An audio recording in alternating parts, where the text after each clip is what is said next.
akhlak kita buruk.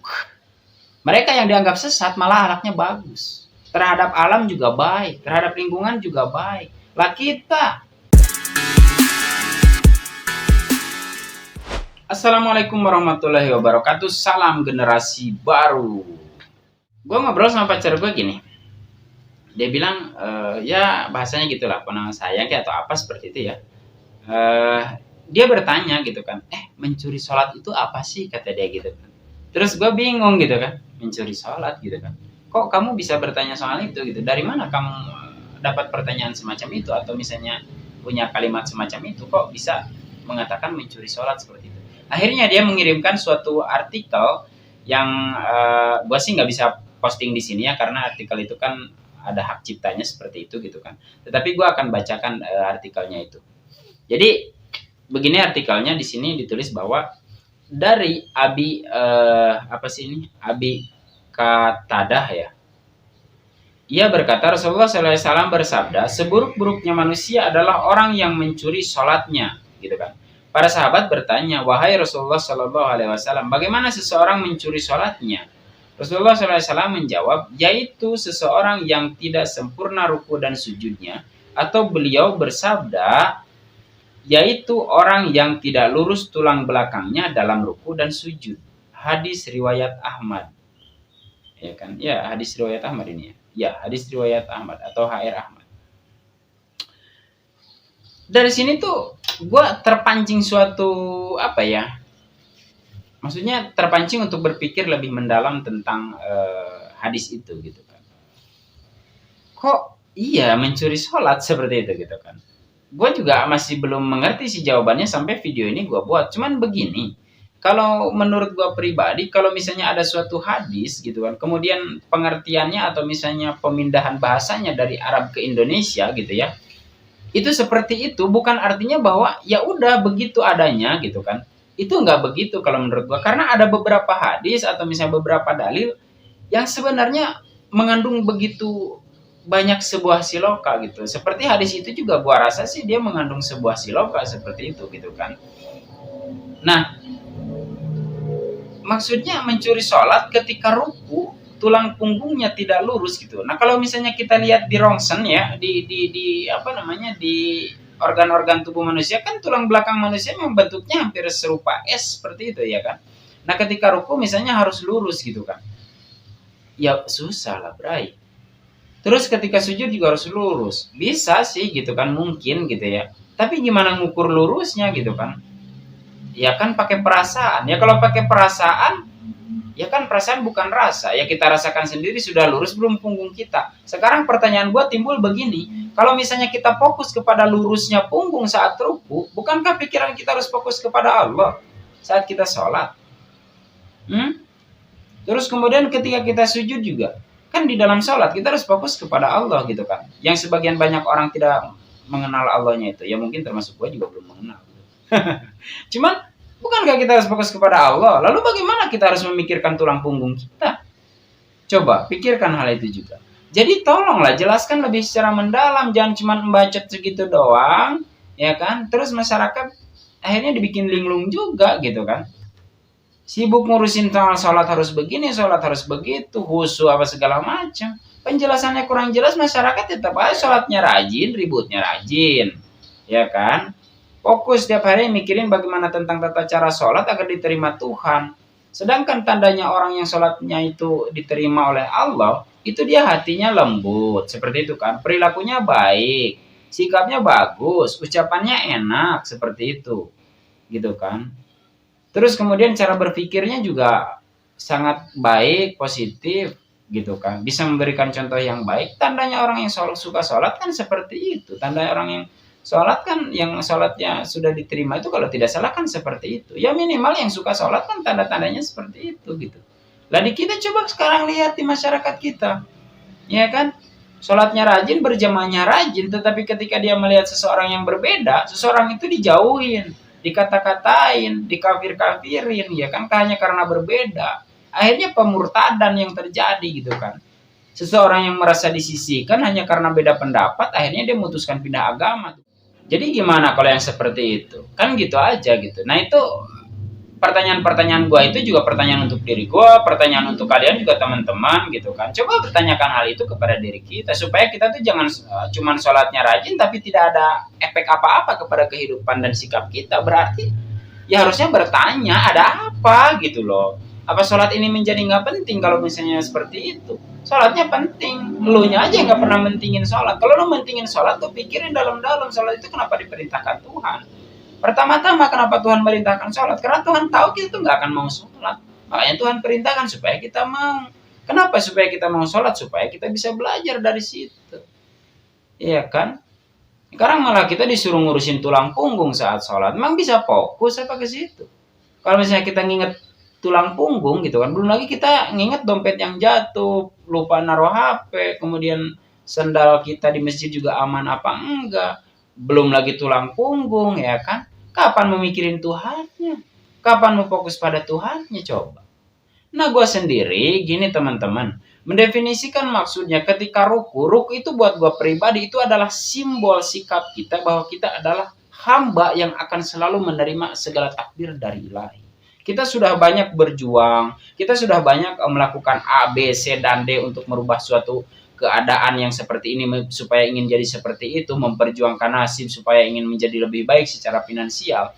Berbagai cara kita lakukan, bukan lagu ya, berbagai cara, enggak gitu maksudnya, berbagai cara kita lakukan gitu kan, dan hasilnya misalnya masih belum ada. Nah, kita itu terima semua itu kepada kepada takdir itu kita terima gitu, dan kita positive thinking kepada Tuhan. Oke, mungkin Tuhan belum mengabulkan karena mungkin harus ada beberapa syarat yang dipenuhi, atau mungkin gua hari ini masih belum layak untuk menjadi apa yang gua mau. Kan itu tuh seperti itu. Jadi terus kemudian tulang punggung yang di belakang itu harus luruskan ketika misalnya kita ruku. Artinya sebagai orang sebagai manusia, pernah dengar istilah nggak sih kalau misalnya di dalam suatu keluarga ada seseorang yang dijadikan tulang punggung? Ya kan? Mungkin tulang punggung yang dimaksud di dalam hadis itu adalah ketika seseorang menjadi tulang punggung dari suatu keluarga, maka dia harus menjadi orang yang sangat bijaksana, menerima berbagai rintangan yang ada pada dirinya sebagai tulang punggung keluarga, menerima segala takdir Tuhan karena dia ditakdirkan menjadi tulang punggung keluarga, kan seperti itu. Dia juga menerima hasil dari setiap usahanya. Walaupun dia merasa tidak sebanding, dia ikhlas aja kepada takdir Tuhan supaya dia menjadi tulang punggung yang menjadi tulang punggung yang bisa dicontoh oleh orang-orang yang diperjuangkannya, oleh orang-orang yang dilindunginya, yang dijaganya. Harus lurus tulang punggungnya seperti itu. Artinya lurus itu tidak keluar dari jalur kebenaran supaya bisa jadi contoh yang baik untuk orang yang dipimpinnya. Seperti itu kalau menurut gue gitu kan. Kalau misalnya orang dia sholatnya rajin tetapi misalnya masih suka tidak terima dengan suatu fakta dari hasil perjuangannya sendiri misalnya, terus kemudian apalagi ketika dia menjadi seorang yang tulang punggung dari sebuah keluarga tapi masih apa-apa karena gue, apa-apa kalau bukan karena gue, jadi merasa dirinya yang selalu menjadi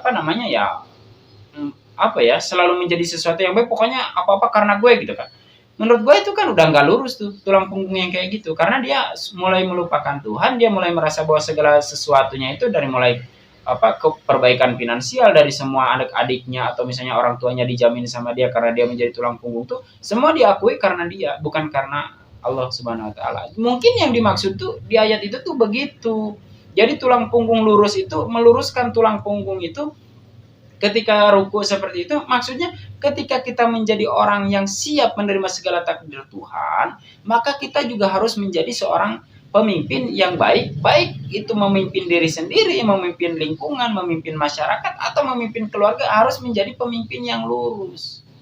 Mungkin maksudnya begitu, gitu kan.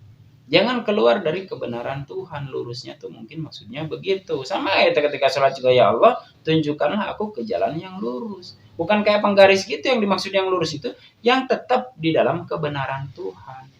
Seperti itu. Kita minta dijaga oleh Tuhan, kita berada di dalam kebenaran itu. Seperti itu.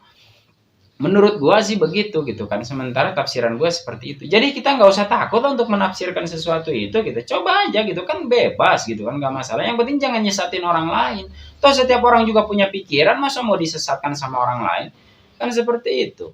Kayak dulu gue pernah mengucapkan gitu kan, kalau misalnya setiap orang mau berpikir kritis dan mendalam gitu kan, nggak akan mudah kok disesatkan sama seseorang gitu. Dulu kan gue pernah bilang gitu kan, kalaupun ada siapapun gitu kan, orang yang begitu berpengaruh di dunia ngomong di depan gue gitu kan tentang suatu kebenaran A, B, dan C, gue nggak akan mudah terpengaruh gitu dengan omongan-omongannya itu. Banyak kok di Indonesia juga ulama-ulama yang gue ikutin, ulama-ulama yang sering gue dengar ceramahnya. Nggak semuanya gue telan mentah-mentah gitu. Karena kan kita juga punya hak untuk memilih, kita juga punya hak untuk berpikir sendiri, kita juga punya lingkungan yang berbeda dengan dia gitu kan. Ketika seorang ustadz mengatakan, maka perbanyak zikir ini gitu kan, pintu rezeki kalian tuh akan dimudahkan. Iya, ustadz akan dimudahkan gitu kan. Ustadz kan dengan berzikir dia juga datang tamu yang ngundang dapat amplop kan seperti itu. Atau dia kalau punya pesantren dia juga dapat santunan, bukan santunan atau apalah itu namanya kan, dari orang tuanya si murid itu sendiri. Lah sekarang kalau misalnya masyarakat petani, masyarakat pedagang mau zikir seperti itu terus-terusan seperti itu ya kan, sementara dagangnya misalnya dengan taninya dikurangin karena semalam suntuk, ibaratnya dia berzikir seperti itu.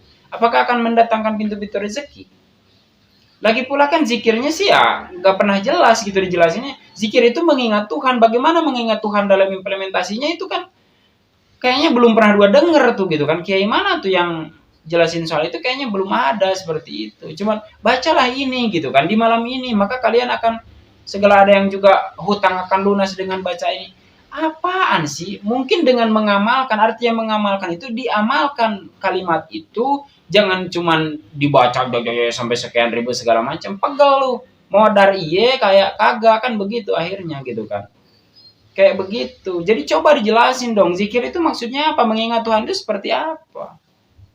Gitu. Kan sekarang kalau misalnya kita nanam singkong juga, kalau misalnya niatnya adalah lillahi ta'ala, karena Allah, itu juga memuji Tuhan kok. Gitu kan, berterima kasih kepada Allah, memuji ciptaan Allah gitu kan. Kenapa memuji? Ya emang kita bisa numbuhin singkong. Kan kita tancebin tuh singkong ke tanah ya kan. Kemudian kita serahin sama Allah, Allah yang numbuhin bukan kita. Kita cuma tahu nancebin doang kan gitu. Itu juga zikir dong. Iya kan zikir kan itu juga kan. Karena kita niat karena Allah, kita juga tahu bahwa Allah akan menumbuhkan itu kalau kita naruhnya di tempat yang tepat. Ya kalau kita hanyutin di kali ya nggak tahu tumbuh di mana lah, taruh di atas batu. Itu bukan zikir pada Tuhan. Mungkin menantang takdir Tuhan. Tuhan udah nakdirin singkong akan tumbuh di tanah, kita malah taruh di atas batu. Jadi jelasin gitu loh. Jangan cuma ya ayatnya begini gini terus harus kita nurut umat. Ya nggak gitulah. Jadi jangan cuma dikasih kulitnya umat, isinya lu telan, jangan kayak gitu kan. Kemudian ketika sujud itu juga kan sebagai bentuk kita tuh berserah diri kepada Tuhan, dan kita mengakui di hadapan Tuhan kita bukan siapa-siapa, bukan apa-apa. Kan gue udah jelasin juga di beberapa video, ya kan? Silakan kalian cari dan kalian tonton. Di situ tuh ketika kita sujud, kita itu mengakui bahwa muka kita ini ternyata derajatnya tidak jauh, tidak lebih tinggi daripada bokong, ya kan? Jadi kalau misalnya orang yang sholatnya baik, kemudian khusyuk, kemudian dia pegang sholatnya dari waktu ke waktu, gitu kan, lulus lah katakan di dalam sholatnya, dia nggak akan ngamuk, dihina biasa aja, biarin aja lah gue dihina. Toh gue rasul bukan, ulama bukan, wali bukan, wajar aja kalau gue memang orang yang seperti ini seperti itu, gitu. Tapi kan kita mana coba sekarang lihat, sholatnya bagus, rajin, istiqomah, gak goyang gitu kan. Giliran ada orang mengatakan sesuatu pendapat yang baru, goyang tuh imannya tuh. Sholatmu di mana bro? Gitu aja sih kalau dari gue. Jadi maksudnya ketika sujud tulang punggungnya yang lurus, artinya ketika kita sujud tuh lurus kepada Tuhan. Jangan kita sujud kepada Tuhan saat sholat, tapi keluar dari sholat kita sujud pada jabatan. Kita sujud kepada atasan hanya demi uang, hanya demi jabatan. Kan begitu. Padahal jelas-jelas atasan kita salah, kita nggak berani negur. Belain aja terus sampai kayak gimana pun juga. Mau salah bener, yang penting dia gaji gue, dia bos gue gitu kan. Belain aja. Munafik jadinya kan. Maksudnya begitu. Mau jadi pengabdi Tuhan, memang kita ini bukan siapa-siapa. Sujud, tersungkur kita di hadapan Tuhan. Hanya Tuhan yang kita sembah. Besoknya kita menyembah yang lain daripada Tuhan. Atau setelah sholat kita menyembah yang lain daripada Tuhan. Bahkan menyembah amal kita sendiri. Bahkan menyembah perbuatan kita sendiri. Ngerasa, oh gue udah sholat. Gue udah taat kepada Allah. Terus kita benci karena melihat orang yang nongkrong dianggap belum sholat. Mana tahu dia masih fokus pegang sholatnya yang tadi. Sedangkan kita baru keluar dari masjid udah suuzon. Gimana sholat? Kan seperti itu. Jadi rukunya tulang punggung yang lurus bukan begitu maksud gua. Menurut pemikiran gua sih nggak sampai di situ. Coba aja lu pikirin ya kan. Gua yakin kok nggak akan ada orang di dunia ini yang bisa gitu kan fokus pikirnya kepada Allah, tapi dia juga masih sempat-sempatnya ngelurusin antara tulang punggung ini supaya tidak dikatakan sebagai pencuri sholat, gitu kan. Mungkin pencuri sholat itu ya mungkin lu ngaku-ngaku lu udah sholat, lu ngaku-ngaku udah menjalankan sholat, udah punya sholat, tapi perilaku tuh lu nggak lurus. Sebagai tulang punggung tuh lu masih melakukan segala caranya untuk menghidupi keluarga lu. Yang haram lu sikat aja kan, mungkin seperti itu. Sujud juga mungkin seperti itu. Lu sujudnya nggak tulus kepada Tuhan, lu nggak lurus kepada Tuhan lu sujudnya lu. Ya kan, cuma hanya ingin terlihat oleh orang lain supaya lu orang yang suka sujud dan baik. Kan seperti itu, supaya jabatan lu naik karena lu dinilai orang yang bertakwa. Bisa aja seperti itu. Ya mungkin itu yang dimaksud mencuri sholat. Cobalah kita lebih cerdas lagi berpikir. Terus kemudian ayat-ayat yang atau hadis-hadis yang dijelaskan itu jelasin dong secara mendalam, secara jelas kepada masyarakat. Kalian kan orang-orang terkenal ibaratnya lah kalau ada gitu kan. Yang ucapannya itu bisa sangat didengar, nggak kayak gue seperti ini gitu kan. Jadi coba manfaatkan hal itu. Sampein tuh ayat tuh. Sampein semuanya. Jangan cuman kulitnya doang isinya lu makan. Kan enak sendiri akhirnya kayak gitu. Kalau nggak mampu ya nggak usah bacot kalau bisa, kan seperti itu. Kasihan lah ya kan. Dari dulu tuh kan sampai sekarang masyarakat cuma dikasih pelajarannya itu aja. Pantesan aja sikap masyarakat nggak ada yang berubah, gitu kan. Dari orang kere menjadi orang kaya jadi pelit. Orang yang udah kaya pelit nggak kelar-kelar, kan seperti itu. Takut aja hidupnya ya kan. Padahal kalau mau ngutip ucapan Sujiwo Tejo, Mbah Sujiwo Tejo dia mengatakan, kalau kau ingin menghina Tuhan dengan menginjak Al-Quran, itu penghinaan yang cetek, biasa aja. Dan gue setuju. Ya kan? Karena pakai otak gue mikirnya. Tapi penghinaan yang paling tinggi terhadap ilahi itu adalah ketika lo mulai khawatir bahwa esok hari lo nggak bisa makan. Itu penghinaan tertinggi terhadap Tuhan, itu seperti itu. Dan Sujiwo Tejo itu ngomong kayak gitu tuh di depan publik. Banyak orang yang mungkin setuju, nggak ada yang makanya yang menyangkal ucapannya, gitu. Jadi jelasin dong ke masyarakat. Sebagai orang yang misalnya sudah ucapannya sudah didengar, ucapannya sudah dipercaya oleh masyarakat, gunakan kesempatan itu untuk beribadah. Salah satu ibadah itu kan mendewasakan masyarakat. Supaya masyarakat jangan gitu-gitu aja. Masyarakat jangan cuma sekarang wudunya bagus secara praktek, tapi implementasi dari wudu juga mereka nggak paham. Sholatnya bagus secara praktek, tapi implementasi dari sholat nggak ada. Emosi aja digedein, ngamuk aja ujung-ujungnya kan. Nggak bisa menghargai orang lain, menganggap sepele orang lain. Ceritain tentang iblis dari malaikat, kemudian dia dikutuk jadi iblis karena sombong. Sekarang udah gelarnya lu juga ada dari masyarakat sebagai orang yang ya bisa dibilang ahli di dalam suatu bidang tertentu. Ketika anak-anak muda yang datang dengan pikiran baru, dengan sombongnya, kita sering ngucap ya anak kemarin belum dalam aja belum tahu apa-apa. Bawa ke sini kitabnya sama gue hajar tuh. Itu kan sombong goblok. Jadi lu sama kayak iblis dong. Ya kan? Makanya pesan dari gua gitulah gitu kan. Tolong jangan cuman ayat begitu atau misalnya hadis begitu, lu baca, lu jelasin begitu udah. Enggak gitu. Jelasin ke masyarakat supaya masyarakat bisa memahami, bisa mengerti bahwa itu suatu hadis yang benar, yang sahih, ya kan? Artinya begini, implementasinya begini, mengamalkannya begini, seperti itu. Oke? Kayak gitulah gitu. Jangan cuma kulitnya doang kasih masyarakat, isinya lu telan, kasihan gitu kan. Pantesan pada sakit semua kan rata-rata seperti itu. Kasih kulit mulu. Ya kan, berjamaah lu gemborin kayak contohnya kayak gitu kan. Dikiranya berjamaah tuh kayak gitu. Banyak kan salah kaprah kan akhirnya. Gitu. Jadi dari hadis ini juga gue berpikirnya semacam itu yang tadi gue bilang teman-teman gitu kan. Jadi buat generasi muda, yolah kita sekarang mulai berpikir lebih dalam lagi. Mungkin sebelum ada yang membimbing kita. Tapi sudah ada sih beberapa, tinggal kita memilah dan memilihnya aja sih gitu. Terus kemudian juga kita nggak usah menunggu lagi, cari orang yang tepat, yang benar-benar bisa menjelaskan sesuatu itu secara mendalam, mendasar seperti itu, supaya ada perubahan sikap ke depannya gitu kan. Kita nggak usah nutup-nutupin faktanya, banyak kok kan mungkin di kampungnya teman-teman atau di daerahnya teman-teman atau ya mungkin di negara kita kan seperti itu. Banyak banget ketidakdewasaan kan seperti itu gitu kan. Orang yang misalnya punya keyakinan dan sikap seperti ini disesat-sesatkan, ngurusin akidah orang lain, terus kemudian juga ini ajaran yang sesat, agama yang sesat. Kita sendiri juga terjebak dalam kesesatan sebenarnya gitu kan. Ayatnya udah bener, hadisnya udah bener, ya kan. Tapi karena nggak pernah dikaji gitu kan, cuma dibaca doang, terjebak juga kita. Sibuk ngurusin kesesatan orang lain, kita sendiri tersesat di dalam kerakusan. Akhlak kita buruk. Mereka yang dianggap sesat malah akhlaknya bagus. Terhadap alam juga baik, terhadap lingkungan juga baik. Lah kita yang sudah disetujui, disepakati oleh mayoritas penduduk, kesannya oleh orang satu negara, tapi perilaku kita itu kan apaan? Jadi perilaku aja urusin, itu kan seperti itu. Perbaiki dulu seperti itu. Banyaklah dampak-dampak dari ketidakjelasan suatu ayat itu ketika disampaikan tidak begitu menjelas dan tidak begitu mendalam kepada masyarakat, ya banyak kan bukti-buktinya masyarakat tidak pernah berubah, tidak pernah menjadi dewasa gitu kan, tidak pernah naik kelas gitu kan.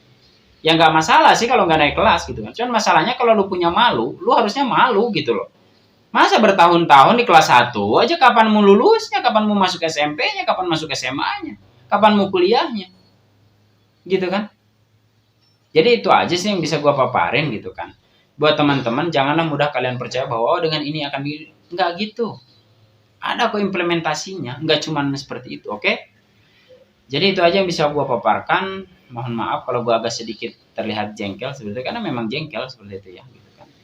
Oke, dukung channel ini dengan cara like and subscribe, dan bagikan supaya banyak teman-teman juga yang mulai sekarang bisa berpikir lebih kritis lagi dan nggak mudah percaya dengan bukan nggak mudah percaya ya, biar kalau mendengar sesuatu itu nggak pernah berhenti di dalam penjelasan yang tidak sampai mendasar gitu. Kecuali sampai mendasar ya udah tinggal kita implementasikan gitu. Karena tidak ada suatu ayat pun, karena tidak ada suatu hadis pun yang tidak berbuntut kepada sebuah implementasi. Semuanya berbuntut kepada sebuah implementasi kalau menurut saya seperti itu. Oke, terima kasih sudah menyimak. Wassalamualaikum warahmatullahi wabarakatuh.